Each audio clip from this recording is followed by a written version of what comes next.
আসসালামু আলাইকুম রহমতুল্লাহ। 10ই জিলহজ, জামারে পাথর নিক্ষেপ ও দমে শুকরের পর হাজি মাথা মুন্ডানো, হলক বা চুল কাটার মাধ্যমে ইহরামের অধিকাংশ বিধিনিষেধ থেকে মুক্ত হন। এটিকেই বলা হয় তাহাল্লুল আল আসগর। পুরুষদের জন্য পুরো মাথা মুন্ডানো উত্তম ও বেশি ফজিলতপূর্ণ, আর নারীদের জন্য মাথা মুন্ডানো নয়, বরং অল্প পরিমাণ চুল কাটা নির্ধারিত। চুল কাটার সময় সুন্নাহ হলো ডান দিক থেকে শুরু করা এবং পুরো মাথা সমানভাবে মুন্ডানো বা ছোট করা। তাহাল্লুলের পর গোসল, সুগন্ধি ব্যবহার ও পরিষ্কার পোশাক পরিধান করা সুন্নাহ। এতে ইসলাম যে পরিচ্ছন্নতা ও সৌন্দর্য ভালোবাসে তা প্রকাশ পায়।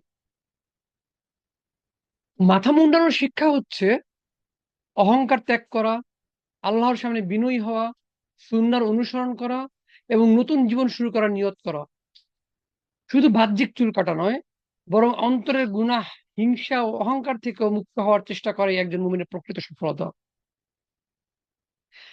এই সময়ে সর্বোত্তম জিকির হচ্ছে আল্লাহু আকবার, আল্লাহু আকবার, লা ইলাহা ইল্লাল্লাহু, আল্লাহু আকবার, আল্লাহু আকবার, ওয়ালিল্লাহিল হামদ।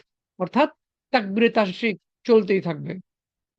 হলক ও তাহাল্লুল আমাদের শেখায় আল্লাহর জন্য আত্মসমর্পণ, বিনয় ও পবিত্র নতুন জীবন সূচনা। বিস্তারিত দেখতে নিচে দেয়া ভিডিও লিঙ্কটি দেখুন।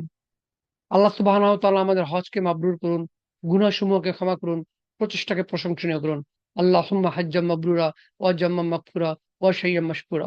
সুবহানাকা আল্লাহুম্মা বিহামদিকা আশহাদু আল্লা ইলাহা ইল্লা আনতা আস্তাগফিরুকা ওয়া আতুবু ইলাইক। বারাকাল্লাহু লি ওয়া লাকুম।